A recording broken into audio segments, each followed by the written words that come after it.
Okay, ഇപ്പോൾ നമ്മളിപ്പോൾ പറഞ്ഞുകൊണ്ടിരിക്കുന്ന കംപ്ലീറ്റ് ഇലക്ട്രിക് പൊട്ടൻഷ്യലിനെ പറ്റിയാണ് അല്ലേ.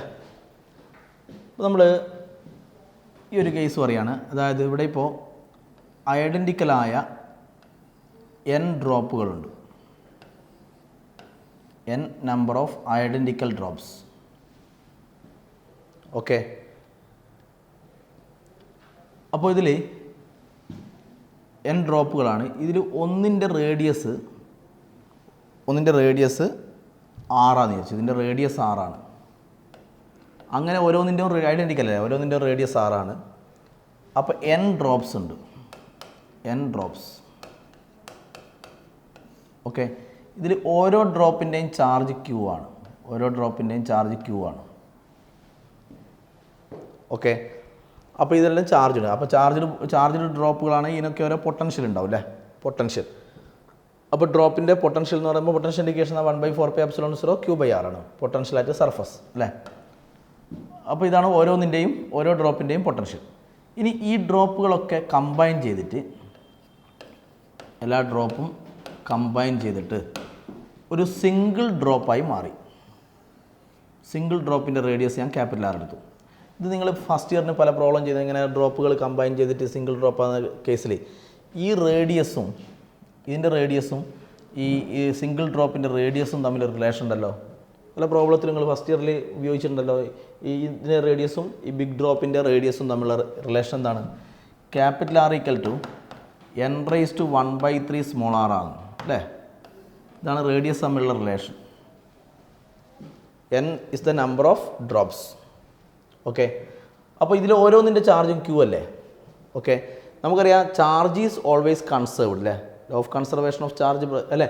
അപ്പോൾ ഈ ഓരോന്നിൻ്റെ ചാർജ് Q ആണെങ്കിൽ അപ്പോൾ ടോട്ടൽ ചാർജ് എത്ര വരും? ടോട്ടൽ ചാർജ് എന്ന് പറയുമ്പോൾ n ഡ്രോപ്പ് ഉണ്ടെങ്കിൽ രണ്ടെണ്ണത്തിന് ഇപ്പോൾ Q 2Q വരും. അപ്പോൾ n ഡ്രോപ്പ് ഉണ്ടെങ്കിൽ NQ വരും. അപ്പോൾ ഇതിൻ്റെ ടോട്ടൽ ചാർജ് NQ ആണ്. അപ്പോൾ ഇതിൻ്റെ ചാർജ് NQ ആയിരിക്കും, ചാർജ് NQ ആയിരിക്കും n ഡ്രോപ്പ് ചേർന്നാൽ. പക്ഷേ റേഡിയസ് ഇങ്ങനെയാണ്. ഓക്കെ, ഇപ്പോൾ നമ്മൾ കാണാൻ പോകുന്നത് ഇതിൻ്റെ പൊട്ടൻഷ്യലും ഈ സിംഗിൾ ഡ്രോപ്പിൻ്റെ പൊട്ടൻഷ്യലും ഈ ബിഗ് ഡ്രോപ്പിൻ്റെ പൊട്ടൻഷ്യലും തമ്മിലുള്ള റിലേഷൻ. അപ്പോൾ ഈ ഒരു ഡ്രോപ്പ് ആയിരിക്കും, ഒരു ഡ്രോപ്പിൻ്റെ പൊട്ടൻഷ്യൽ ഇൻഡിക്കേഷൻ V 1/4πε0 Q/ ഇതിൻ്റെ റേഡിയസ് സ്മോൾ r അല്ലേ, Q/r. ഇതിലുള്ള ഒരു സിംഗിൾ ഡ്രോപ്പിൻ്റെ പൊട്ടൻഷ്യൽ ഇങ്ങനെയാണ്.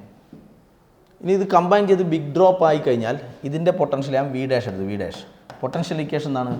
1/4πε0 Q/r. Qൻ്റെ സ്ഥാനത്ത് NQ/r. R ക്യാപിറ്റൽ R ആണ്. അപ്പോൾ V' = 1/4πε0 NQ/ capital R. Capital R എന്ന് പറയുമ്പോൾ ഇതാണ് അല്ലേ, n⁻⁴ സ്മോൾ r. ഓക്കെ, അപ്പോൾ V' = ഓക്കെ n ഇൻറ്റു ഇത് ന്യൂമറേറ്ററിലേക്ക് പോയാൽ n⁻⁻³ അല്ലേ, ഇൻറ്റു 1/4πε0 Q/r. ഓക്കെ, അപ്പോൾ V' = ഇത് n ഇൻറ്റു n⁻⁻⁴. ഇത് നിങ്ങൾ ചെയ്താൽ നിങ്ങൾക്ക് n⁻²3 കിട്ടും. ചെയ്ത് നോക്കിയാൽ മതി, n⁻²3. പിന്നെ 1/4πε0 Q/r ഇതെന്ന് പറഞ്ഞാൽ ഈ സ്മോളർ ഡ്രോപ്പിൻ്റെ പൊട്ടൻഷ്യൽ അല്ലേ, സ്മോളർ ഡ്രോപ്പിൻ്റെ പൊട്ടൻഷ്യലാണ്. അപ്പോൾ ഇത് V, സ്മോളർ ഡ്രോപ്പിൻ്റെ പൊട്ടൻഷ്യൽ V ആണ്, ഇതാണ് V. ഓക്കെ, ഇപ്പോൾ V' = n⁻²3 V വരും. V' = n⁻²3 V. അപ്പോൾ n number of identical drop, each of charge Q and radius R combine to form a single drop.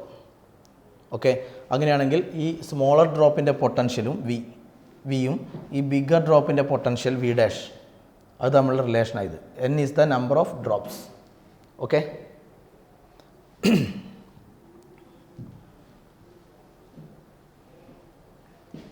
Next topic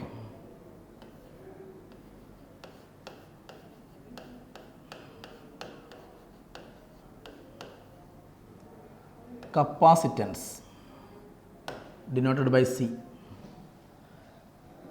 capacitance. ഇപ്പോൾ നമ്മൾ capacitance ആണ് ഉദ്ദേശിക്കുന്നത്, കപ്പാസിറ്റിയാണ്. Capacity അതായത് ഒരു ബോഡിക്ക് ഓക്കെ അതിന് ചാർജിനെ സ്റ്റോർ ചെയ്യാനുള്ള ഇപ്പോൾ ഒരു ബക്കറ്റ് വെള്ളം എടുക്കുന്നു അപ്പോൾ ബക്കറ്റിനൊരു കപ്പാസിറ്റി ഉണ്ടാവില്ല, ആ വെള്ളത്തിനെ ഉൾക്കൊള്ളാനുള്ളൊരു കപ്പാസിറ്റി ഉണ്ടാവുമല്ലോ. അതുപോലെ ഇതും കപ്പാസിറ്റി തന്നെയാണ്. എന്തിനുള്ള കപ്പാസിറ്റി? ഒരു ബോഡിക്ക് ചാർജിനെ ഉൾക്കൊള്ളാനുള്ള ആ ബോഡീൻ്റെ കപ്പാസിറ്റി, അതാണ് അതിൻ്റെ കപ്പാസിറ്റൻസ് എന്ന് പറയുന്നത്. കപ്പാസിറ്റി ടു സ്റ്റോർ ദ ചാർജാണ് ഉദ്ദേശിക്കുന്നത്.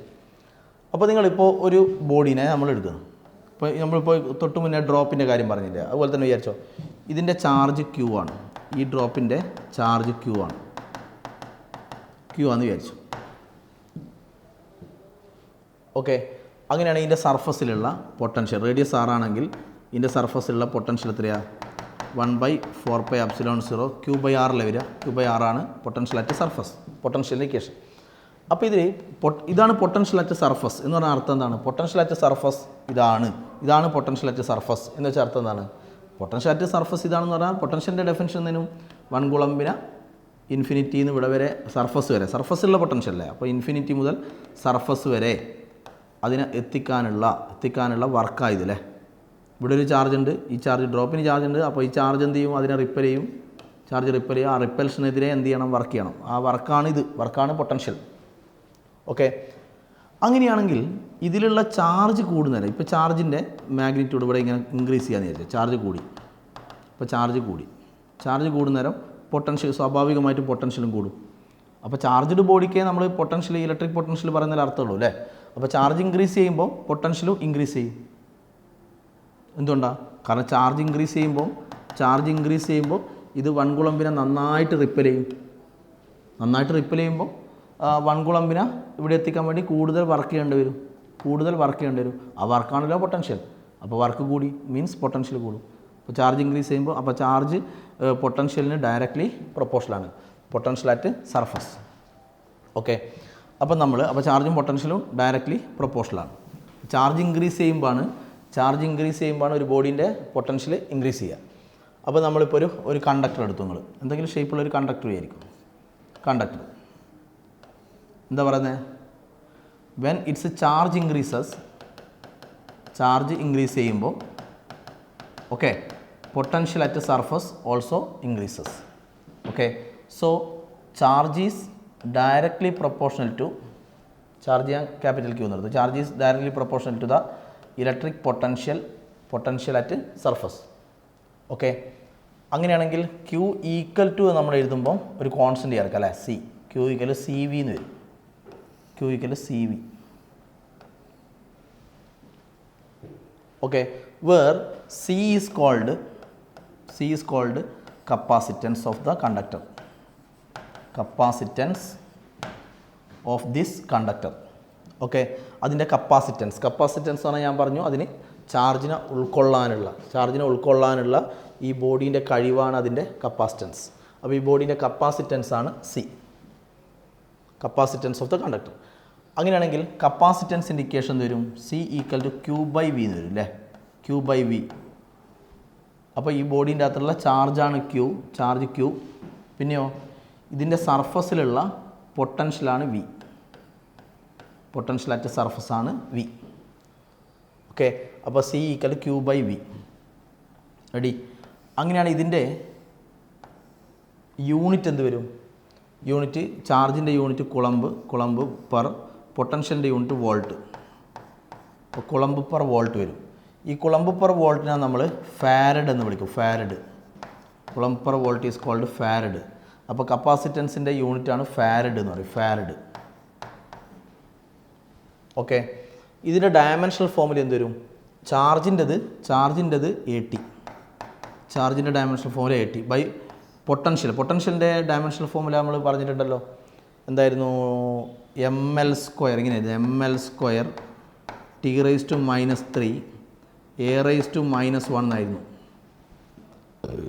ml² T⁻³ A⁻⁻1. ഇതാണ് പൊട്ടൻഷ്യലിൻ്റെ നമ്മൾ ചെയ്തതാണിത്. പൊട്ടൻഷ്യലിൻ്റെ ഡയമെൻഷണൽ ഫോമുല. അപ്പോൾ ഇതൊക്കെ സോൾവ് ചെയ്ത് എന്ത് വരും? m⁻⁻1 L⁻², T⁻³ എടുത്താൽ T⁻3. ഓക്കെ, T⁻³ A⁻² വരും അല്ലേ, S² വരും. സോറി, T⁻³ അല്ല, T⁻⁴ വരും. T⁻⁴. ഓക്കെ, ഇതാണ് കപ്പാസിറ്റൻസിൻ്റെ ഡയമെൻഷണൽ ഫോമിൽ വരിക. ഓക്കെ, അപ്പോൾ ഒരു ബോഡീൻ്റെ കപ്പാസിറ്റൻസ് കൊണ്ട് ഉദ്ദേശിക്കുന്നത് അതിന് ചാർജിനെ സ്റ്റോർ ചെയ്യാനുള്ള ആ ബോഡീൻ്റെ കഴിവാണ്, കപ്പാസിറ്റിയാണ്. അതാണ് അതിൻ്റെ കപ്പാസിറ്റൻസ് എന്ന് പറയുന്നത്. അപ്പോൾ കപ്പാസിറ്റൻസിൻ്റെ യൂണിറ്റ് നമ്മൾ പറഞ്ഞു ഫാരഡാണ് അല്ലേ, കപ്പാസിറ്റൻസിൻ്റെ യൂണിറ്റ് ഫാരഡാണ്. അപ്പോൾ നമ്മൾ എന്താണ് 1 ഫാരഡ്? 1 ഫാരഡ് കപ്പാസിറ്റൻസ് എന്ന് വെച്ചാൽ എന്തായിരിക്കും? അപ്പോൾ ഇതിൽ കൂടി ലെറ്റ് Q = 1 കുളമ്പ്, Q = 1 കുളമ്പ്. ഓക്കെ, V = പൊട്ടൻഷ്യൽ ഞാൻ 1 വോൾട്ട് എടുത്തു. അപ്പോൾ ഇതും 1 ഇതും 1. ദർഫോർ കപ്പാസിറ്റൻസ് എന്തായിരിക്കും? 1/1 1 വരും. 1 ഫാരഡ് വരും കപ്പാസിറ്റൻസ്. Capacitance = 1 farad. അപ്പോൾ ഈ ബോഡീൻ്റെ കപ്പാസിറ്റൻസ് 1 ഫാരഡ്. അപ്പോൾ കപ്പാസിറ്റൻസ് അപ്പോൾ 1 ഫാരഡ് ആവുക. അത് നമ്മൾ ഫസ്റ്റ് ഒരു പോയിൻ്റ് എഴുതി, ഒരു ബോഡീൻ്റെ ചാർജ് ഇൻക്രീസ് ചെയ്യുമ്പോൾ അല്ലേ, ഇതിൻ്റെ ചാർജ് ഇൻക്രീസ് ചെയ്യുമ്പോൾ ഇതിൻ്റെ സർഫസിലുള്ള പൊട്ടൻഷ്യലും അപ്പോൾ charge is directly proportional to potential എന്നല്ലേ പറഞ്ഞത്. അപ്പോൾ ചാർജ് ഇൻക്രീസ് ചെയ്യുമ്പോൾ പൊട്ടൻഷ്യലും ഇൻക്രീസ് ചെയ്യും. അപ്പോൾ 1 കുളമ്പ് ചാർജ് എന്ത് ചെയ്തു? ഇൻക്രീസ് ചെയ്തു. ചാർജ് ഇൻക്രീസ് ചെയ്യുമ്പോൾ എന്താ പറഞ്ഞത്? പൊട്ടൻഷ്യലും ഇൻക്രീസ് ചെയ്യും. അപ്പോൾ 1 കുളമ്പ് ചാർജ് ഇൻക്രീസ് ചെയ്യുമ്പോൾ 1 വോൾട്ട് പൊട്ടൻഷ്യൽ ഇൻക്രീസ് ചെയ്താൽ, അപ്പോൾ 1 കുളമ്പ് ഇതിൻ്റെ മുകളിൽ ഇതിൽ 1 കുളമ്പ് ഇപ്പോൾ ഓൾറെഡി ഒരു ചാർജ് ഇല്ലേ, ഇതിൻ്റെ കൂടെ 1 കുളമ്പ് ചാർജ് ഇൻക്രീസ് ചെയ്യുക, 1 കുളമ്പ് ചാർജും കൂടി ഇൻക്രീസ് ചെയ്യുക. അപ്പോൾ 1 കുളമ്പ് ചാർജ് ഇൻക്രീസ് ചെയ്യുമ്പോൾ പൊട്ടൻഷ്യലും ഇൻക്രീസ് ചെയ്യും. അപ്പോൾ സർഫസിലുള്ള പൊട്ടൻഷ്യൽ 1 വോൾട്ട് ഇൻക്രീസ് ചെയ്തു എന്ന് വിചാരിക്കും. അപ്പോൾ 1 കുളമ്പ് ചാർജ്, an increase of 1 കുളമ്പ് charge produces an increase of 1 volt potential. അപ്പോൾ ഇത് ഇൻക്രീസ് ചെയ്യുമ്പോൾ ഇതിങ്ങനെ ഇൻക്രീസ് ചെയ്താൽ, അങ്ങനെയാണെങ്കിൽ ആ ബോഡിയുടെ കണ്ടക്ടറിൻ്റെ കപ്പാസിറ്റൻസ് 1 ഫാരഡാണ്.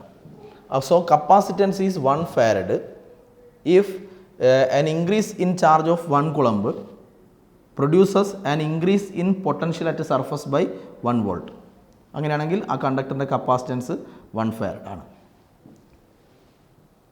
Okay, ready?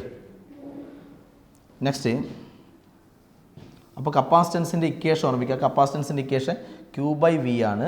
അതിൽ V എന്ന് പറയുന്നത് അതിൻ്റെ സർഫസിലുള്ള ഇലക്ട്രിക് പൊട്ടൻഷ്യലാണ്. എന്താണ് സർഫസിലുള്ള പൊട്ടൻഷ്യൽ എന്ന് പറഞ്ഞാൽ? ഞാൻ പല പ്രാവശ്യം റിപ്പീറ്റ് ചെയ്തു, എങ്കിലും ഒന്നുകൂടി പറയാണ്. സർഫസിലുള്ള പൊട്ടൻഷ്യൽ എന്ന് പറഞ്ഞാൽ എന്താണ്? 1 കുളമ്പ് ചാർജിന് ഇൻഫിനിറ്റിയിൽ നിന്ന് സർഫസ് വരെ അല്ലേ, ഇൻഫിനിറ്റിയിൽ നിന്ന് സർഫസ് വരെ അതിനെ എത്തിക്കാനുള്ള വർക്ക്, ഇൻഫിനിറ്റി മുതൽ സർഫസ് വരെ എത്തിക്കാനുള്ള വർക്കാണ്. ആ വർക്കാണ് പൊട്ടൻഷ്യൽ അറ്റ് സർഫസ്. ഓക്കെ, അപ്പം കപ്പാസിറ്റൻസ് കാണാൻ എടുക്കേണ്ടത് V എന്ന് പറഞ്ഞാൽ പൊട്ടൻഷ്യൽ അറ്റ് സർഫസാണ്. ഈ സർഫസിലുള്ള പൊട്ടൻഷ്യലാണ് എടുക്കേണ്ടത്. Okay, next, capacitance of an isolated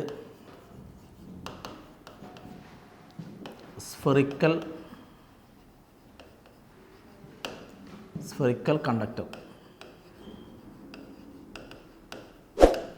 Capacitance of an isolated spherical conductor. Capacitance of an isolated spherical conductor.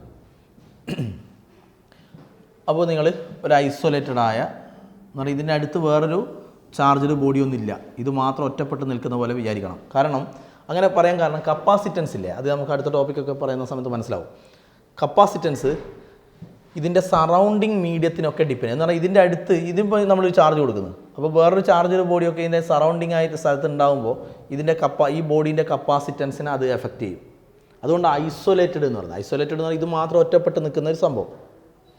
Okay, അങ്ങനെ ഐസൊലേറ്റഡ് ആയ ഒരു സ്ഫെറിക്കൽ കണ്ടക്ടർ ഇതാണ് കണ്ടക്ടറാണ് അല്ലേ. കണ്ടക്ടറിന് ചാർജ് കൊടുത്താൽ ചാർജ് എവിടെയാണ്? കണ്ടക്ടറിൻ്റെ കേസിൽ നമുക്കറിയാം ചാർജ് എവിടെയാണ്? സർഫസിൽ മാത്രം. നമ്മളെന്താ പഠിച്ചേ? ചാർജ് കൂടുന്നതിനനുസരിച്ച് ചാർജ് കൂടുന്നതിനനുസരിച്ച് ഇതിൻ്റെ സർഫസിലുള്ള പൊട്ടൻഷ്യലും ഇങ്ങനെ എന്തായി വരും? ഇൻക്രീസ് ചെയ്ത് വരും. അങ്ങനെയല്ലേ പറഞ്ഞത്? അപ്പോൾ ഇതിനകത്തുള്ള ടോട്ടൽ ചാർജ് ക്യൂ ആണെന്ന് ചോദിച്ചു. ഇതിലുള്ള ടോട്ടൽ ചാർജ് ക്യൂ. ഇതിൻ്റെ റേഡിയസ് ക്യാപിറ്റൽ ആർ. ഓക്കെ, അങ്ങനെയാണെങ്കിൽ കപ്പാസിറ്റൻസ് ഇൻഡിക്കേഷൻ എന്നാൽ സി ക്യൂ ബൈ വി. അതിൽ വി എന്താണ്? വി എന്ന് പറഞ്ഞാൽ പൊട്ടൻഷ്യൽ അറ്റ് സർഫസ് ആണ് അല്ലേ? സർഫസിലുള്ള പൊട്ടൻഷ്യൽ അല്ലേ വി? സർഫസിലുള്ള പൊട്ടൻഷ്യലാണ് വി. സർഫസിലുള്ള പൊട്ടൻഷ്യൽ ഇൻഡിക്കേഷൻ എന്നാ സർഫസിലുള്ള പൊട്ടൻഷ്യൽ. ഇനി കണ്ടക്ടറിൻ്റെ പ്രത്യേകത വേറൊരു പ്രത്യേകത പറഞ്ഞിട്ടുണ്ട്. സർഫസിലുള്ള പൊട്ടൻഷ്യലാണ്, സർഫസിലുള്ള പൊട്ടൻഷ്യലാണ് അതിൻ്റെ ഉള്ളിലുള്ള പൊട്ടൻഷ്യൽ അല്ലേ? ഓക്കെ, പറഞ്ഞു തന്നേ ഉള്ളൂ. അപ്പോൾ സർഫസിലുള്ള പൊട്ടൻഷ്യലാണ് വി. അപ്പോൾ വി ഇൻഡിക്കേഷൻ എന്താണ്? Potential at surface 1/4πε0 Q by R അല്ലേ? Potential at surface 1/4πε0 Q by R ആണ്. ദെർഫോർ അങ്ങനെയാണെങ്കിൽ ഈ ബോഡിയുടെ കപ്പാസിറ്റൻസിൻ്റെ ഫോമിൽ എന്നാ C equal Q by V എന്നാണ്. ക്യൂ ബൈ വി അല്ലേ? അങ്ങനെയാണെങ്കിൽ C equal to Q by V. വിൻ്റെ സ്ഥാനത്ത് ഇത് സബ്സ്റ്റിറ്റ്യൂട്ട് ചെയ്യണം. വിക്ക് പകരം 1/4πε0 ക്യൂ ബൈ ആർ വരും. So Q and Q cancel. ഈ ടേം കംപ്ലീറ്റ്ലി ന്യൂമറേറ്ററിലേക്ക് പോകും. Therefore capacitance equal to 4πε0 R വരും. 4πε0 ആർ. കപ്പാസിറ്റൻസ് 4πε0 ആർ വരും. അപ്പോൾ ഒരു സ്ഫെറിക്കൽ കണ്ടക്ടറിൻ്റെ സ്ഫെറിക്കൽ ബോഡി ആണെങ്കിൽ അതിൻ്റെ കപ്പാസിറ്റൻസ് 4π. അപ്പോൾ capacitance is directly proportional to radius ആണ് അല്ലേ? ഓക്കെ, അപ്പോൾ നിങ്ങളോട് ഇപ്പോൾ ഇങ്ങനൊരു question, capacitance of earth, capacitance of earth, എർത്തിൻ്റെ കപ്പാസിറ്റൻസ് കാണാൻ പറയുന്നു. Capacitance of earth. അപ്പോൾ എർത്തിനെ നമുക്കൊരു സ്ഫെറിക്കൽ ബോഡി ആയിട്ട് അസ്യൂം ചെയ്യാമല്ലോ. Spherical body. അപ്പോൾ കപ്പാസിറ്റൻസ് എർത്തിൻ്റെ റേഡിയസ് എത്രയാണ്? എർത്തിൻ്റെ റേഡിയസ് അപ്രോക്സിമറ്റ്ലി 6400 കിലോമീറ്റർ ആണ് അല്ലേ? കിലോമീറ്റർ എന്ന് പറയുമ്പോൾ ഇൻറ്റു 10⁻³ മീറ്റർ എർത്തിൻ്റെ റേഡിയസ്. അപ്പോൾ എർത്തിൻ്റെ കപ്പാസിറ്റൻസ് എത്ര വരും? കപ്പാസിറ്റൻസ് കാണേണ്ട ഫോമിൽ എന്നാൽ 4πε0 ആർ. അതിൽ 4πε0 ആറല്ലേ? റേഡിയസിന് വാരി ഇത് കൊടുക്കാം. 1/4πε0 എത്രയാണ്? 1/4πε0 ആണ് 9 × 10⁻⁹ അല്ലേ? 1/4πε0 9 × 10⁻⁹. അങ്ങനെയാണെങ്കിൽ 4πε0 എന്ത് വരും? 1/9 × 10⁻⁹. ഇങ്ങനെയല്ലേ വരിക? Equal to 4πε0. ഓക്കെ, അപ്പോൾ 4πε0 ആർ എന്നാണ്. അപ്പോൾ 4πε0 എന്ന് പറയുമ്പോൾ ഇങ്ങനെ വരിക 1/9 × 10⁻⁹ ആണ് 4πε0. 4πε0 ഇൻറ്റു ആർ. ആർ ഇതാണ് 6400 ഇൻറ്റു 10⁻3. അപ്പോൾ കപ്പാസിറ്റൻസ് ഓഫ് എർത്ത് എന്ത് വരും? ഇത് ക്യാൻസൽ ചെയ്താൽ 7.64 അല്ലേ? 7.114 ആ രൂപത്തിൽ വരും. ഓക്കെ, അപ്പോൾ ഓൾമോസ്റ്റ് 7.2 എടുക്കാം നമുക്ക്. 7.2. അപ്പോൾ 7.2 ഇൻറ്റു 10⁻². ഇത് ന്യൂമറേറ്ററിലേക്ക് പോയാൽ 10⁻⁻9 ആവും അല്ലേ? -9ഉം ഇവിടെ ഒരു 2 0 ഉണ്ട്. അപ്പോൾ 10⁻² ഇവിടെ ഉണ്ട്. 10⁻² ഇവിടെ ഉണ്ട്. 2 0 ഇല്ല. 10⁻², 10⁻3, 10⁻5. അപ്പോൾ ഇത് മുകളിൽ പോയാൽ -9. അപ്പോൾ 10⁻⁻4 വരും ഫാരഡ്.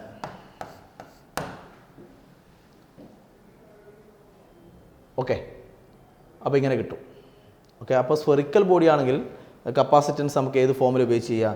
4πε0 ആർ എന്നുള്ള ഫോമിൽ ഉപയോഗിച്ച് ചെയ്യാം. ഓക്കെ, ഇനി നമ്മൾ ഇത് n നമ്പർ ഓഫ്, നമ്മൾ നേരത്തെ പറഞ്ഞ പോലെ n ഡ്രോപ്പുകൾ n number of drops each of radius r ഇവർ കമ്പൈൻ ചെയ്തിട്ട് സിംഗിൾ ഡ്രോപ്പായി മാറുന്നു. ഇതിൻ്റെ റേഡിയസ് ക്യാപിറ്റൽ ആർ. അപ്പോൾ ക്യാപിറ്റൽ ആർ ഈക്വൽ എന്താണ്? n⁻⁻³ സ്മോൾ ആർ ആണ് അല്ലേ? അതേ റിലേഷൻ. കുറേ ഡ്രോപ്പുകൾ കമ്പൈൻ ചെയ്തിട്ട് സിംഗിൾ ഡ്രോപ്പായി മാറുമ്പോൾ ഇതല്ലേ ഫോമുല. ഇതിൽ ഒരു ഡ്രോപ്പിൻ്റെ കപ്പാസിറ്റൻസ് ആണ് ഫോമുല. എന്നാ നമ്മളിപ്പോൾ സ്ഫെറിക്കൽ ഡ്രോപ്പ് ആണെങ്കിലല്ലേ പറഞ്ഞത്? സ്ഫെറിക്കൽ ഡ്രോപ്പ് ആണെങ്കിൽ സ്ഫെറിക്കൽ ബോഡി അല്ലേ? സ്ഫെറിക്കൽ ആണെങ്കിൽ കപ്പാസിറ്റൻസ് എത്രയാണ്? 4πε0 ആർ. ഈ കപ്പാസിറ്റൻസ് ഈ ഫോമിൽ എല്ലാ കേസിലും ഒന്നും ഉപയോഗിക്കല്ലേ. സ്ഫെറിക്കലാണെങ്കിൽ ബോഡീൻ്റെ കപ്പാസിറ്റൻസ് ഇതാണ് 4πε0r. അങ്ങനെയാണ് ഇതിൻ്റെ എത്ര വരും? C dash 4πε0r. ആർ എന്ന് പറയുമ്പോൾ ക്യാപിറ്റൽ ആർ വരും അല്ലേ. ഇനി ക്യാപിറ്റൽ ആർ എന്ന് പറഞ്ഞാൽ ഇതാണ്. അപ്പോൾ 4πε0 n⁻⁴ small R. 4πε0r small R. 4πε0r ആണ് സി, ഇതിൻ്റെ ഈ സ്മോളർ ഡ്രോപ്പിൻ്റെ കപ്പാസിറ്റൻസ്. അപ്പോൾ C dash equal to 4πε0r എന്ന് പറയുമ്പോൾ സി, 4πε0r ഇത് സി ആണ്. അപ്പോൾ n⁻⁴ ഉണ്ട്, അതിൻ്റെ കൂടെ ഇതാണ് സി. അപ്പോൾ n⁻⁴ സി അല്ലേ. അപ്പോൾ C dash equal n⁻⁴ C ആണ് കിട്ടുക. C is the capacitance of smaller drop. C dash ഈ ബിഗർ ഡ്രോപ്പിൻ്റെ capacitance. Okay, next capacitor or condenser. Capacitor എന്ന് പറയുമ്പോൾ capacitor it is used to store electric energy or electric charge. Electrical energy store ചെയ്യാനുള്ള സാധനമാണ് capacitor. To store electric ചാർജിനെ store ചെയ്യാനുള്ള ഡിവൈസാണ് capacitor, used to store electric charge. ഇനി ഒരു കപ്പാസിറ്ററിൻ്റെ വർക്കിംഗ് പ്രിൻസിപ്പിൾ ഓഫ് എ കപ്പാസിറ്ററിൻ്റെ വർക്കിംഗ് പ്രിൻസിപ്പിൾ. ഓക്കെ, കപ്പാസിറ്ററിൻ്റെ വർക്കിംഗ് പ്രിൻസിപ്പിൾ അത് പറയുന്നതിന് മുന്നേ ഒരു കാര്യം പറയട്ടെ. ഇവിടെ ഇപ്പോൾ നമ്മളൊരു Q1 ചാർജ് ഉണ്ടെന്ന് വിചാരിച്ചു. Q1 ഒരു പോയിൻ്റ് ചാർജ് Q1 ആണെന്ന് വിചാരിച്ചു. ഇതിൽ നിന്ന് R1 ഡിസ്റ്റൻസ് അകലെ, ഈ പോയിൻ്റ് ചാർജിൽ നിന്ന് R1 ഡിസ്റ്റൻസ് അകലെയുള്ള പൊട്ടൻഷ്യൽ എത്രയാണ്? 1/4πε0. പൊട്ടൻഷ്യൽ ഇക്വേഷൻ Q/R എന്നല്ലേ. അപ്പോൾ Q1/R1 ആണ് ഈ പോയിന്റിലുള്ള പൊട്ടൻഷ്യൽ. 1/4πε0 Q/R ആണ് ഇവിടെയുള്ള പൊട്ടൻഷ്യൽ. ഇനി നമ്മൾ എന്ത് ചെയ്യാന്ന് വെച്ചാൽ ഈ പോസിറ്റീവ് ചാർജിൻ്റെ, ഇതൊരു പോസിറ്റീവ് ചാർജാണെന്ന് വിചാരിക്കും. ഈ പോസിറ്റീവ് ചാർജ് ഇതാണ് പൊട്ടൻഷ്യൽ എന്ന് പറഞ്ഞാൽ അറിയാലോ. 1 കൂളംബിനെ ഇൻഫിനിറ്റിയിൽ നിന്ന് ഇവിടെ എത്തിക്കാനുള്ള വർക്ക്, ഇതാണ് പൊട്ടൻഷ്യൽ. ഈ പോസിറ്റീവ് ചാർജിൻ്റെ അടുത്തായിട്ട് ഇവിടെ ഒരു നെഗറ്റീവ് ചാർജ് വന്നു എന്ന് വിചാരിച്ചു. ഇവിടെ ഒരു നെഗറ്റീവ് ചാർജ് കൂടി ഉണ്ടെന്ന് വിചാരിച്ചോ. ഈ ഡിസ്റ്റൻസ് R2 നിർത്തും. അപ്പോൾ നേരത്തെ ഇതായിരുന്നു പൊട്ടൻഷ്യൽ, ഈ പോയിന്റിലുള്ള പൊട്ടൻഷ്യൽ. ഈ Q2 ഇല്ലാത്ത സമയത്ത്, Q2 ഇല്ലെങ്കിൽ ഇവിടെ ഉണ്ടായിരുന്ന ഈ പോയിന്റിലുണ്ടായിരുന്ന പൊട്ടൻഷ്യൽ ഇതായിരുന്നു അവിടെയുള്ള പൊട്ടൻഷ്യൽ. ഈ -Q2 ഇല്ലെങ്കിൽ, ഈ ചാർജ് ഇല്ലെങ്കിൽ ഇതാണ് ഇവിടെയുള്ള പൊട്ടൻഷ്യൽ. ഓക്കെ, -Q2 കൂടി വന്നാലോ? അപ്പോൾ ഇത് നെഗറ്റീവ് ചാർജ് അല്ലേ. നെഗറ്റീവ് ചാർജ് ആകുമ്പോൾ പൊട്ടൻഷ്യൽ ഇൻഡിക്കേഷൻ ഇതുമ്പോൾ നെഗറ്റീവ് എടുക്കണ്ടേ. അപ്പോൾ ഇത് ഓൾറെഡി ഇത് ഇവിടെ ഉണ്ട്. ഇത് ആകുമ്പോൾ പൊട്ടൻഷ്യൽ ഇങ്ങനെയാണ്, ഇത് പ്ലസ്, ഇനി ഇതിൻ്റെ കൂടി എഴുതണ്ടേ. ഇതിൻ്റെ എത്ര വരും? നെഗറ്റീവാണ്, അപ്പോൾ നെഗറ്റീവ് എടുക്കണം. അപ്പോൾ -1/4πε0 Q/R എന്ന് പറഞ്ഞാൽ Q2/R2 അങ്ങനെയല്ലേ വരിക. അപ്പോൾ ഈ ചാർജ് മാത്രമേ ഉള്ളൂവെങ്കിൽ ഇതായിരുന്നു പൊട്ടൻഷ്യൽ. ഇതിൻ്റെ കൂടെ ഈ ചാർജും കൂടി വന്നാൽ അപ്പോൾ ഇത് മൈനസ് ഇതാവും അല്ലേ. അപ്പോൾ ഇവിടെ മൈനസ് വരും. മൈനസ് അല്ലേ, നെഗറ്റീവ് ചാർജ് ആകുമ്പോൾ മൈനസ് അല്ലേ വരും, ഇവിടെ മൈനസ് വരും. ഓക്കെ, അപ്പോൾ ഇതില്ലെങ്കിൽ ഇതാണ് 1/4πε0 Q1/R1. ഈ ചാർജും കൂടി വന്നാൽ ഇത് മൈനസ് ഇങ്ങനെ. അപ്പോൾ നേരത്തെ സപ്പോസ് ഇങ്ങനെ വിചാരിക്കും, ഈ ടേം ഒരു 10 ആണ് വിചാരിക്കും, 10 ആണ്. നേരത്തെ 10 ആയിരുന്നു. ഇപ്പോൾ 10 മൈനസ് ഒരു ക്വാണ്ടിറ്റി വന്നു, അപ്പോൾ 10 - 4 വന്നു, അപ്പോൾ ഒരു 6 വന്നു വിചാരിക്കും. അപ്പോൾ ഇപ്പോൾ 6 അല്ലേ. ഈ ചാർജ് ഇല്ലെങ്കിലോ? ഇതില്ലെങ്കിൽ പൊട്ടൻഷ്യൽ എത്രയാണ്? 10. ഈ നെഗറ്റീവ് ചാർജും കൂടി വന്നേരാണ് 10 ഈ ക്വാണ്ടിറ്റി ഞാനൊരു 4 എടുത്ത് 10 - 4 6 ആയി. അപ്പോൾ 10 എന്നുള്ളത് എന്തായി? 10 എന്നുള്ളത് നേരത്തെ 10 ആയിരുന്നു, ഈ ചാർജ് ഇല്ലെങ്കിൽ 10 ആയിരുന്നു. ഇതും കൂടി വന്നപ്പോൾ ഇങ്ങനെയായിട്ട് 6 ആയി. അപ്പോൾ 10 എന്നുള്ളത് 6 ആയി. നേരത്തെ 10 ആയിരുന്നു. അതിൻ്റെ അർത്ഥം 10 എന്നുള്ളത് 6 ആയി എന്ന് പറഞ്ഞാൽ കുറഞ്ഞില്ലേ, അപ്പോൾ പൊട്ടൻഷ്യൽ ഡിക്രീസ് ചെയ്തില്ലേ. അപ്പോൾ അതിൻ്റെ അർത്ഥം എന്നാ, ഈ പോസിറ്റീവ് ചാർജിൻ്റെ അടുത്ത് ഒരു നെഗറ്റീവ് ചാർജ് വന്നാൽ, പോസിറ്റീവ് ചാർജിൻ്റെ അടുത്ത് നെഗറ്റീവ് ചാർജ് വന്നാൽ നമ്മൾ ഉദ്ദേശിക്കുന്ന ഏതെങ്കിലും ഒരു പോയിൻ്റ് വിചാരിക്കുക, ഏത് പോയിൻ്റ് ആയാലും ഇതിൻ്റെ അടുത്ത് നെഗറ്റീവ് ചാർജ് വന്നാൽ ഈ പോയിൻ്റിലുള്ള പൊട്ടൻഷ്യൽ ഓക്കെ ഇങ്ങനെയായി 10 എന്നുള്ള 6 അപ്പോൾ പൊട്ടൻഷ്യൽ ഡിക്രീസ് ചെയ്യും.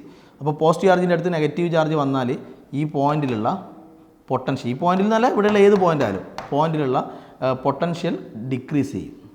കാരണം ഇതും കൂടി വരുമ്പോൾ ഒരു മൈനസ് സം ക്വാണ്ടിറ്റിയും കൂടി വരും, അപ്പോൾ ആൻസർ കുറയും.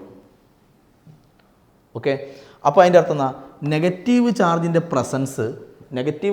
പ്രസൻസ് ഈ പോയിന്റിലുള്ള പൊട്ടൻഷ്യലിനെ എന്താക്കി, കുറച്ചു, ഡിക്രീസ് ചെയ്യിച്ചു. അപ്പോൾ നെഗറ്റീവ് ചാർജിൻ്റെ പ്രസൻസ് കാരണം നമ്മൾ ഉദ്ദേശിക്കുന്ന പോയിന്റിലുള്ള പൊട്ടൻഷ്യൽ എന്ത് ചെയ്യും, ഡിക്രീസ് ചെയ്യും. അപ്പോൾ നെഗറ്റീവ് ചാർജിൻ്റെ പ്രസൻസ് പൊട്ടൻഷ്യലിനെ ഡിക്രീസ് ചെയ്യിക്കും.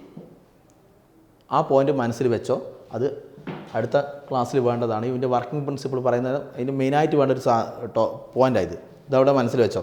നെഗറ്റീവ് ചാർജിൻ്റെ പ്രസൻസ് കാരണം ഇതിൻ്റെ അടുത്തുള്ള ഏതെങ്കിലും ഒരു പോയിന്റിലുള്ള പൊട്ടൻഷ്യൽ എന്ത് ചെയ്യും, ഡിക്രീസ് ചെയ്യും. അപ്പോൾ നെഗറ്റീവ് ചാർജിൻ്റെ പ്രസൻസ് പൊട്ടൻഷ്യൽ ഡിക്രീസ് ചെയ്യിക്കും. ഓക്കെ, ഇത് ഈ വർക്കിംഗ് പ്രിൻസിപ്പിളിൽ മെയിനായിട്ട് വേണ്ട ഒരു ടോപ്പിക്കാണ്, ഓർമ്മിച്ച് വെച്ചോളൂ. ഓക്കെ, അപ്പോൾ ഈ ക്ലാസ് ഇവിടെ നിർത്തുകയാണ്. ഇത് വർക്കിംഗ് പ്രിൻസിപ്പിൾ നമുക്ക് അടുത്ത ക്ലാസ് പറയാം. ഓക്കെ.